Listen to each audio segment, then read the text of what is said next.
My journey to priesthood is quite ordinary.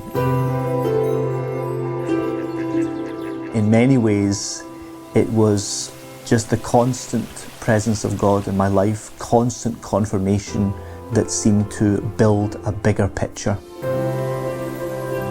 And the calling to priesthood became very evident to me over a long period of time. I did open my heart to God, and I felt that the response, the message that the Lord gave me was to serve Him as a priest.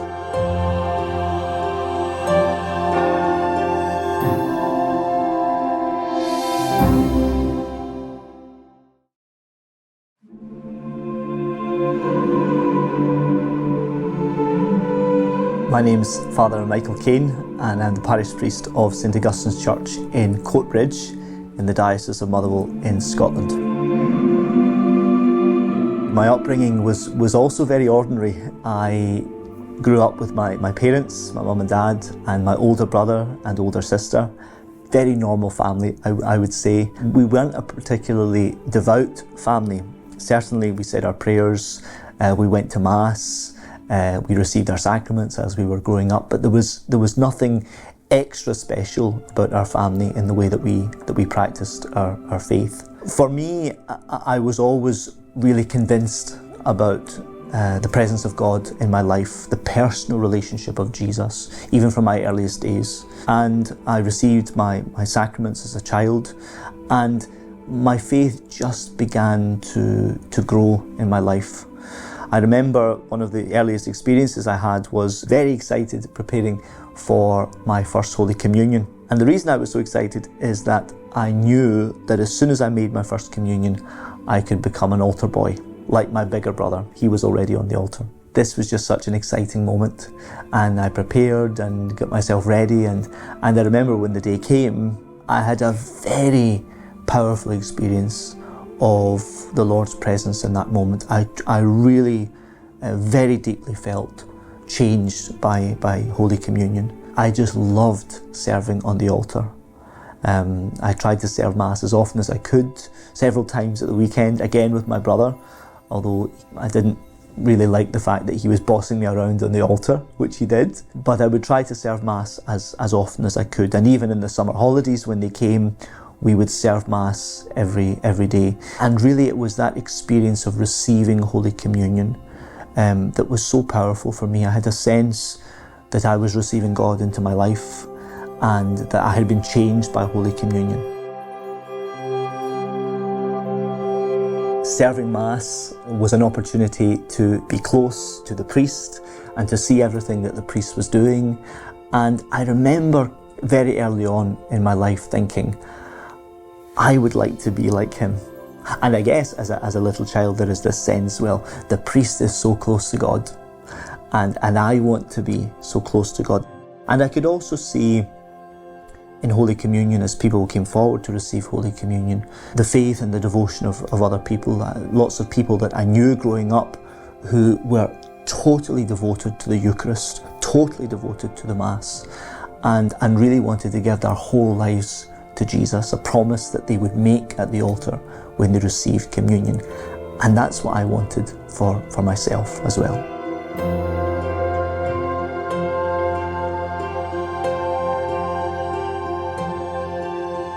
Obviously, it's only afterwards when you begin to consider it a little bit more seriously that it becomes a real option. And in my case, when I was in high school, I was fortunate enough to join our diocesan junior vocations programme, as it was back then. So I was probably about 14 then, and I signed up, and we would go away for these weekends with other boys who were considering the priesthood. And I loved it. I loved those weekends, and as I progressed through high school, the inevitable questions came up, well, what would I do after high school? And I thought, yes, I would like to be a priest. And my own kind of motivation was, why delay it? You know, if I feel called to the priesthood now, then I'm going to take that leap. And so I remember after the junior vocations programme, there was a meeting set up with the bishop, and I went along, half expecting the bishop to say, Well, that's great that you're interested, but take some time to maybe go off to university and study, or more time to discern. I was around 16 at the time. And when I went to see the bishop, he was super enthusiastic about the idea of me beginning the process. And so I joined the seminary applicants year, a year of preparation before seminary. And again, we went away for these weekends with all the other men around Scotland who were considering priesthood. And for me, it only confirmed the desire to become a priest. So after that year, I completed my schooling, and then the bishop said, "You're off to Rome." And I was just so excited about this. Packed up all my things and headed off to Rome. And I had the most amazing 7 years in seminary at the Scots College in Rome, full of sunshine, pasta and pizza.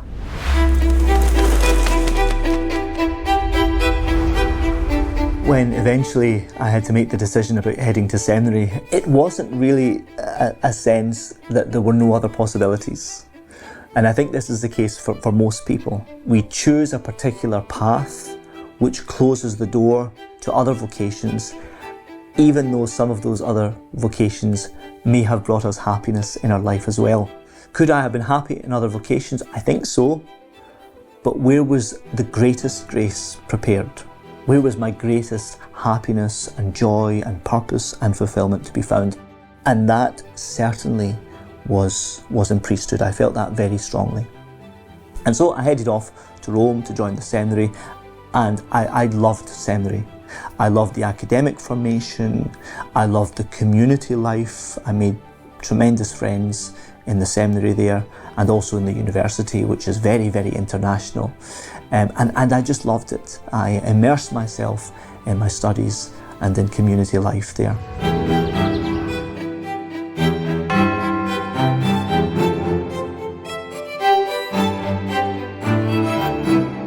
You have to be very open. I tried to be as open as possible to being moulded and changed.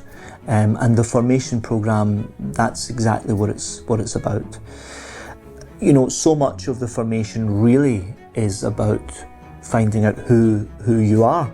You know, yes, we're learning about who God is in our life, but so much of the journey of seminary is one of kind of self-discovery. Where are the struggles and brokenness and difficulties, and trying to work through all of these things prayerfully, so that by the time the decision has to be made, that you are ready for ordination. And in my case, like in so many others, there were moments when you say, well, perhaps I could think about doing something else, or perhaps God is not calling me. But I think everyone gets that in their own vocation. There are always those moments of difficulty. We sometimes call them in the spiritual life moments of desolation. Thankfully, there are so many moments of consolation and confirmation from God. And when you look at the bigger picture of your life, you say, well, it's clear, despite some difficult moments, it's clear that God is calling me to walk this path towards priesthood.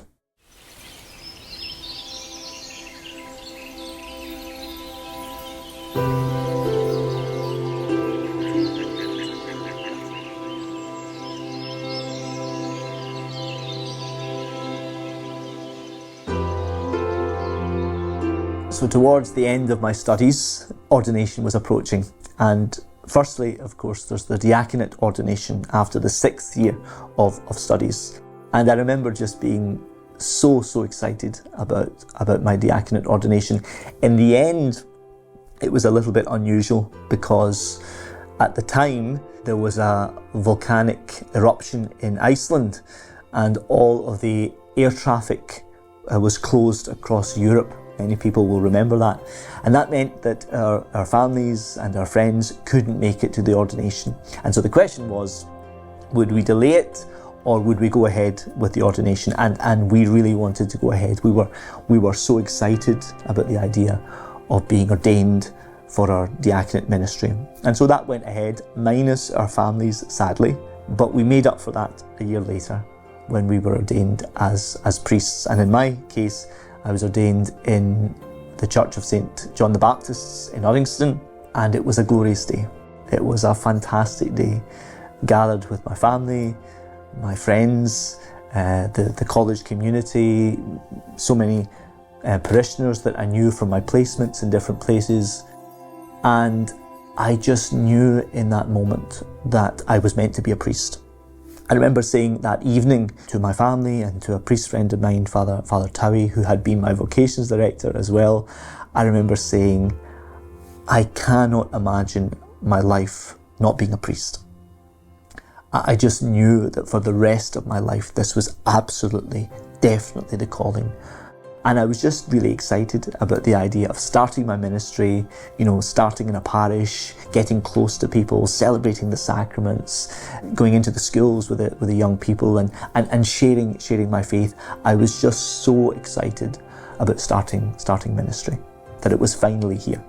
When I was preparing to be a priest, one of the things that my family and friends worried about really was that I would be sad in the priesthood or lonely in the priesthood or unfulfilled in the priesthood. And it's funny because, I don't associate any of these things with my life. I feel as if I live my priesthood joyfully, purposefully, with tremendous meaning. And it speaks to the gifts that I think God gives to those whom He calls to ministry. Sometimes we meet parishioners and they'll say, "Oh, Father, you have a very hard life, you have a very tough life," or something like that. And there is this overwhelming sense, perhaps, in the minds of people that there is so much sacrifice in our life. All I can say is, I don't recognise such a life. My life, I feel, is full of joy. It's so connected to the lives of so many people, that you don't have time really to be lonely. But I think it's a grace that God gives to those He calls to be priests. Some of the things that we get, or we might expect to get in other vocations, obviously those are not part of our life. And the Lord gives us, makes up in our lives the things I think that we lack in other vocations, particularly the intimacy. So for us as priests, we have to be so close to the Lord through our daily prayer. We have to be so close to the people that we serve through our ministry. And that creates an intimacy of its own.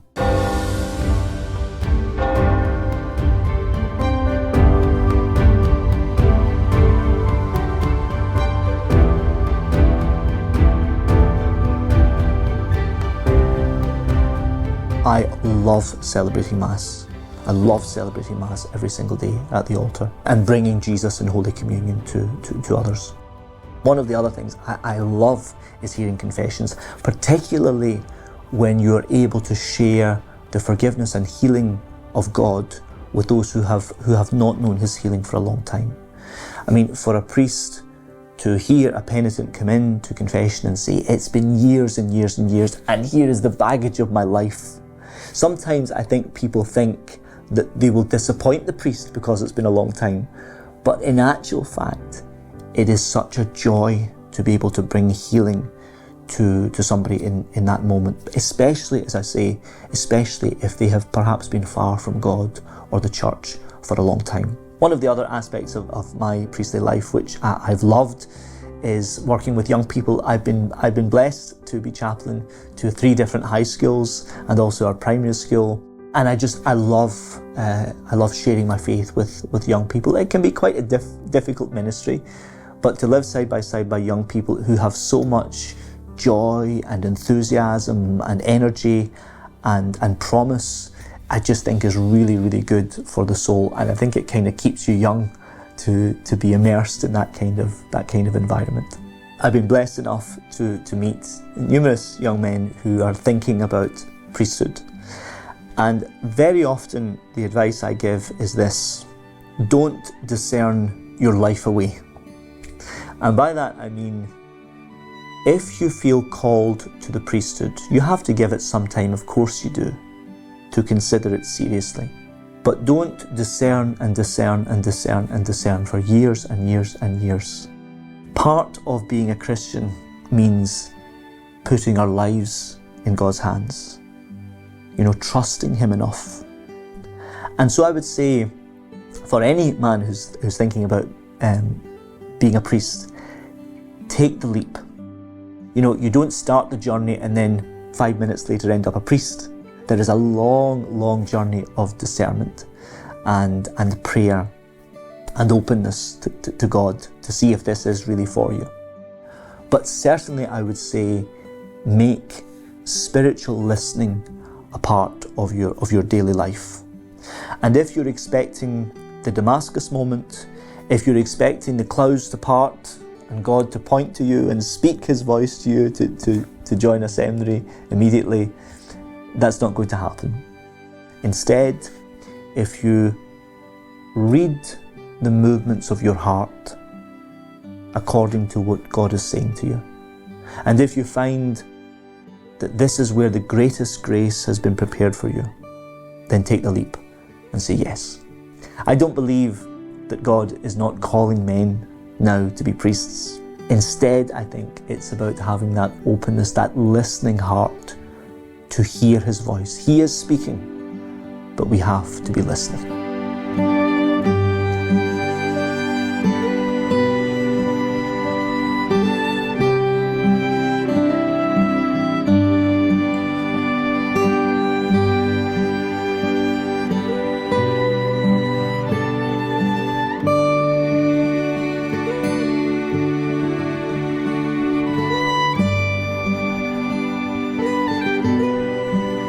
Lord and giver of life, raise up men filled with your power and with great missionary zeal, so that all who dwell in darkness may come to live in the light of Christ.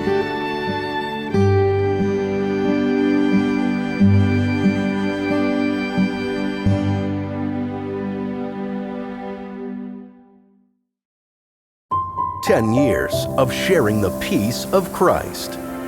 Shalom World, God's own channel.